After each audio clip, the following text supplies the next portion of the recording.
104-year-old Antranik Matevosyan watches his great-great-grandchildren play. He was 6 when he and his parents left their farm in western Armenia. His father was warned their village would be targeted by Ottoman Turk soldiers. My mother covered her face with soot. She dressed as a Kurd.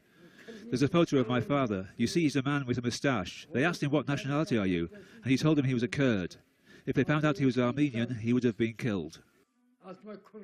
Antranik and his parents walked for 300 kilometers to safety. He says he will never forget seeing mothers abandon their children along the way. When they got tired, they couldn't carry their infants anymore. They would throw them in the river. Throwing them in the river was better than leaving them on the ground, where wild animals would eat them. Eyewitness accounts from survivors like Antranik Matevosyan are on display here at the Armenian Genocide Institute and Museum. These halls have photographic evidence, archival footage, and written testimonies of the atrocities that Armenians say were committed against them between 1915 and 1923 and beyond. This new exhibition, timed to open with the centennial commemoration, is the first time the mass killings of Armenians is shown in the wider context of European and world history.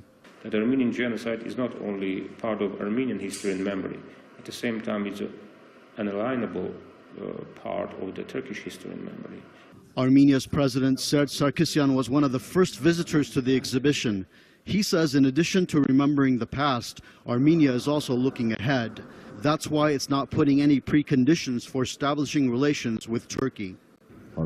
We have not said that you should recognize the Armenian genocide to establish normal ties. Our position is fair and constructive. In Yerevan's open-air market, many are still demanding acknowledgement from Turkey.